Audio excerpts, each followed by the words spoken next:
আপনি দেখেন যখনই কোনো কিছু কম শক্তি হইতে থাকে তখন সরকারের মধ্যে থেকে তাদেরকে শক্তিশালী করার জন্য একটা চেষ্টা করা হয়। যেমন আমি উদাহরণ দেই, আওয়ামী লীগকে নির্বাহী আদেশে নিষিদ্ধ করা হবে, এটা সেপ্টেম্বরের বৈঠকেই মোটামুটি এটা নিয়ে আলোচনা হয়েছে।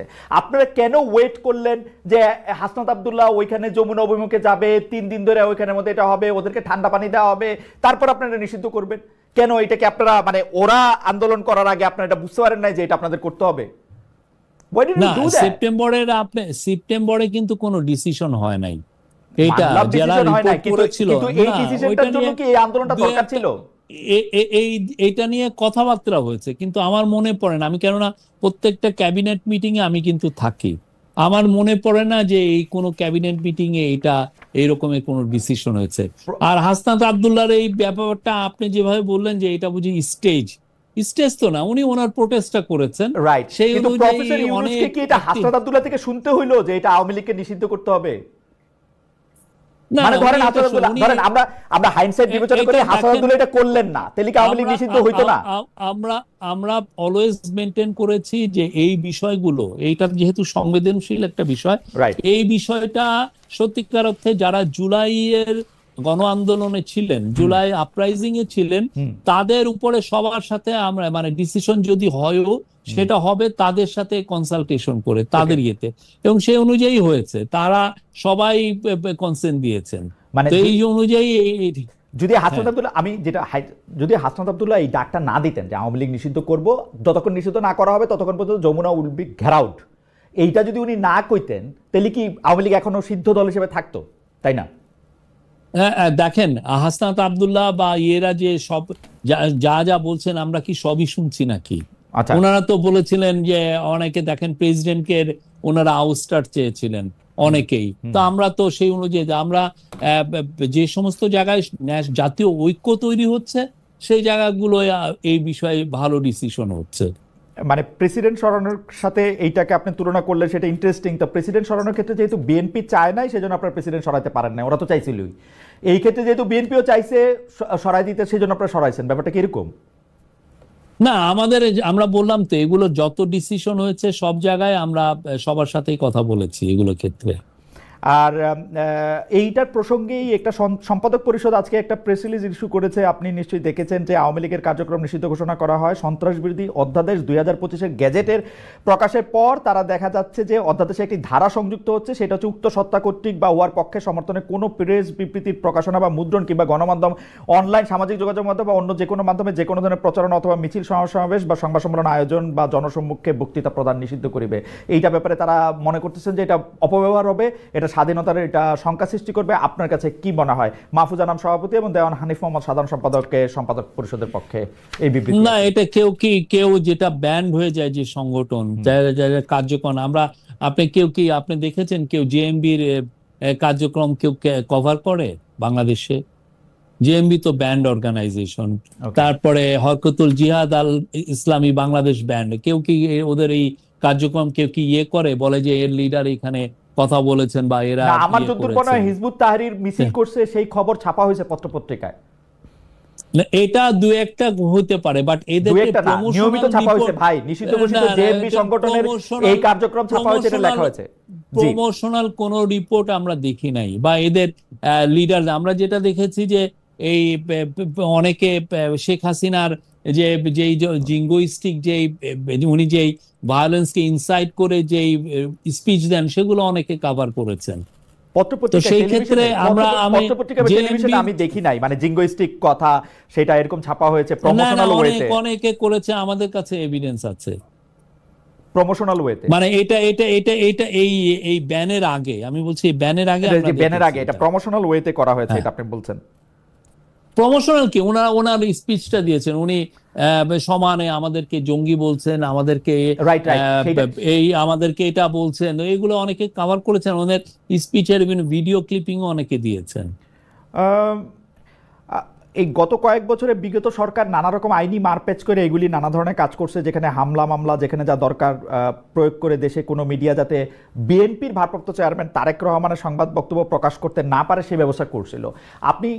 আপনি পৃথিবীর অন্যতম সেরা সংবাদ সংস্থা এএফপির ব্যুরো চিফ ছিলেন বাংলাদেশে, আপনি জনাব তারেক রহমানের সংবাদ কিভাবে ডিল করতেন বা কিভাবে প্রকাশ করতেন এই অবস্থার মধ্যে? না, আমরা তারেক রহমানের একটা রিপোর্ট করেছিলাম। আমি এই যে 2024 সালের ইলেকশনের সময় আমি তার সাক্ষাৎকার নিয়েছি। তো সেই সাক্ষাৎকার আমরা ওই লন্ডন থেকে আমরা তার সাক্ষাৎকার আমরা নিয়েছি। লন্ডন থেকে বাংলাদেশের পত্রপত্রিকাগুলি ক্যারি করছিল এটা? আমি জানি না, আমার ইয়ে নাই, বাট এটা আমরা এটা ইন্টারন্যাশনালি আমরা করেছি। তার ইয়েতে বোধহয় কত 3রা জানুয়ারি 2024 এসছে, 3রা বা 2 আমরা ওনার সাক্ষাৎকার নিয়েছিলাম। 3রা জানুয়ারি 2024 আপনারা সাক্ষাৎকার নিয়েছিলেন, মানে এটা তারেক রহমানের সাক্ষাৎকার লন্ডন থেকে নেওয়া হয়েছিল। লন্ডন থেকে নেওয়া হয়েছিল। সেটা কি ওইটা যেটা তারেক সাহেব হচ্ছে লিখিত পাঠাইছিলেন বিভিন্ন জায়গায়, আমরা দেখতে পেয়েছিলাম যে একটা লিখিত প্রশ্ন লিখিত উত্তর, সেটা নাকি আপনারা উনাকে আসলে টেলিফোনে বা সামনাসামনি বসে অডিও ওরকম কোনো সাক্ষাৎকার, নাকি এটা ইমেলের মাধ্যমে ওনার একটা সাক্ষাৎকার বিভিন্ন জায়গায় পৌঁছাইছিল, কেউ তার এটা নেয় নাই, এটা আরো 2-4টা জায়গায়ও ছাপা হয়েছিল, ওইটা কি ওইটা? না না, আমরা অ্যাপ্রোচ করেছি, আমরা ওনার সাথে অ্যাপ্রোচ করেছি, আমরা ওনার ওইখানে ফটোগ্রাফারও পাঠিয়েছি।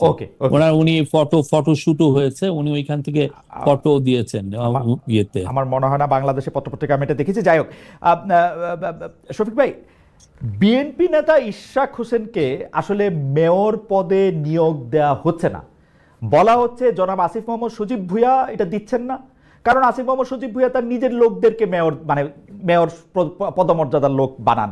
দক্ষিণে তাকে মেয়র পদে সকল কিছু থাকা সত্ত্বেও সেটা উনি একলা দিচ্ছেন না, উত্তরে তিনি তার পছন্দের একজনকে, যারে নিয়ে আসলে অনেক কথা আছে, তাকে ইনি প্রশাসক বানাইছেন।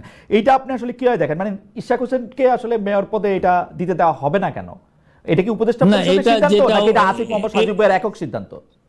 না, আসিফ মোহাম্মদ সজীব ভুঁইয়া কি এটা করছেন তাও তো, মানে এটা তো আপনি বললেন এটা তো এক ধরনের অ্যালিগেশন, এটা কি ঠিক কিনা? আমার যেটা মনে হয় এটা একটা লিগাল ইস্যু আছে। আমাদের ল অ্যাডভাইজার এখন সম্ভবত বাইরে আছেন, উনি আসলে উনি এটা বলতে পারবেন এটা লিগাল ইয়েটা কি, কোথায় লিগাল সমস্যা আছে, এটা উনি হি উইল এক্সপ্লেইন। শফিক ভাই, আদালতের সেম রায়ে জনাব শাহাদাত হোসেন চট্টগ্রামে মেয়র হয়েছেন, একই রায়ে ইশরাক হোসেন কেন হইতে পারবেন না? মানে আমার একটু বুঝায় বলবেন, আমার অনেক কৌতূহল। ধরেন আইনের ব্যাখ্যা বা ফাইনালি কি হলো এরকম, এটা এমন যে এমন অনেক রায় আছে যে একজনের জন্য এটা খাটে, আরেকজনের জন্য নাও খাটতে পারে। তো এটা একটা লিগাল একটা ইন্টারপ্রিটেশনের বিষয়। সেই লিগাল ইন্টারপ্রিটেশনটা আপনি 1-2টা দিন ওয়েট করেন। আমাদের ল অ্যাডভাইজার আসতেছেন, উনি সাউথ আফ্রিকা গিয়েছেন, উনি আসুক, উনি এটা এক্সপ্লেন করতে পারবেন। এই মুহূর্তের বিবেচনায় কি আপনারা বিষয়টা এক্সপ্লেন করে একটা ইয়া দিতে পারেন, মানে প্রেস উইং থেকে? এটা তো ওনার জায়গা, এটা ভেরি মাচ ওনার টেরিটরি, আর এটা লিগাল ইস্যু আছে এখানে, তো উনি এসে এটা বলবেন আমাদের ধারণা।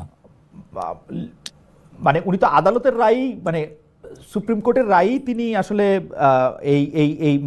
এটাই তো বললাম আমি, তো এই যে লিগাল ইস্যুগুলো তো ওনারা ডিল করেন। সুপ্রিম কোর্টের উপর কোর্ট আছে কিনা জানি না, মানে এইটা না কোর্টের এটা না, আমি বলছি যে উনি এসে এটা জানাতে পারবেন, যে ইন্টারপ্রেটটা উনি করতে পারবেন, উনি সাংবাদিকদের কোশ্চেন নেবেন, কোনো চিন্তা। আমরা যথেষ্ট ট্রান্সপারেন্ট করবেন। আপনার যেটা হচ্ছে যে 2-1 দিন দেরি হচ্ছে, উনি আসুক, কথা বলবেন উনি। শফিক ভাই, সরকারের সবশেষ ঘোষণা অনুযায়ী জুনের 10 তারিখের মধ্যে জুলাই ঘোষণাপত্র প্রকাশ করতে হবে। গেল রাতে এক ফেসবুক পোস্টে আমরা জাতীয় নাগরিক পার্টির যিনি আহ্বায়ক আছেন জনাব নাহিদ ইসলাম, তারা বলেছেন যে জুলাই ঘোষণাপত্র ছাড়াও জুলাই সনদ, স্থানীয় সরকার নির্বাচন, গণপ্রশাসন নির্বাচনের কথা বলেছেন।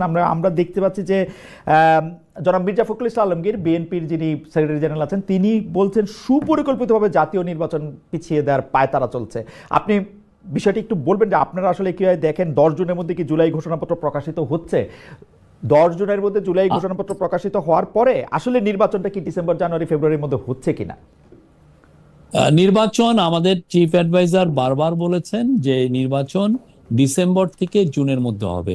আমি ওনার সাথে 9.5 মাসের মতো কাজ করছি। আমি একটা জিনিস বলতে পারি, উনি কথা একটা বললে কথা রাখেন, উনি কথার ব্যত্যয় করেন না। এবং আমি ওনার অভিজ্ঞতায় বলি, আমি একবার ওনার সাথে কথা রাখতে পারি নাই, উনি কিন্তু আমাকে পরে বলছেন তুমি কথা দিলে তুমি রাখতে পারলা না কেন। ওনার এই জায়গাটা আমি দেখেছি। তা আমি আশ্বস্ত করতে চাই যে ইলেকশন ডিসেম্বর থেকে জুনের মধ্যে হবে, উনি এটা বারবার জানিয়েছেন। উনি কিন্তু কখনো কোনো এখানে আপনি কেউ বলতে পারবে না যে উনি একবারও বলেছেন যে ইলেকশন জুন মাসের 30 তারিখের পরে হবে। উনি বলছেন যে ডিসেম্বর থেকে জুনের মধ্যে হবে। তো এটা নিয়ে আমার মনে হয় কোনো ধোঁয়াশার কিচ্ছু নাই। বিএনপি যেটা চাচ্ছেন, এটা আমি যদি পলিটিক্যাল পার্টি হইতাম আমিও হয়তো বা চেতাম, ওনারা একটা ডেট চাচ্ছেন। তো সেটা নিয়ে আমাদের কাউন্সিল অফ অ্যাডভাইজার, বাট আমরা এর আগে কিন্তু অনেকে মনে করছেন না আপনারা একটু বেশি সময় ক্ষমতা আমরা থাকতে চান। ডিলে না না না, এটা একদমই এইখানে কেউ আসেন নাই যে ক্ষমতা আঁকড়ে পড়ে থাকতে। এটা একটা আমি বলবো যে এটা বাজে ধারণা। সবাই একটা একটা গুরু দায়িত্ব নিয়ে এসছেন এবং দায়িত্বটা কমপ্লিট করে ওনারা চলে যাবেন। আর এই যে নির্বাচনের ডেটটা কেন দেওয়া হয় না, এটা প্রফেসর ইউনূসও কিন্তু এটা নিয়ে কিন্তু এক্সপ্লেন করেছেন। উনি কি বলেছেন? উনি বলেছেন যে এটা ডিপেন্ড করবে যে আমরা কি পরিমাণ রিফর্ম করছি। রিফর্ম মানে পলিটিক্যাল রিফর্ম। আমরা তো এমনি অন্যান্য রিফর্ম গুলো হচ্ছে অলরেডি কন্টিনিউয়াস প্রসেস। অন্য রিফর্মের মানে পলিটিক্যাল রিফর্ম, বিশেষ করে ভোটারের ইয়ের ক্ষেত্রে এইটার উপরে, এটা যখন এটা আমরা মনে হয় যে আমরা জুলাই মাসের দিকে বা জুলাইয়ের শেষের মধ্যে আমরা একটা শেপ দেখতে পারবো।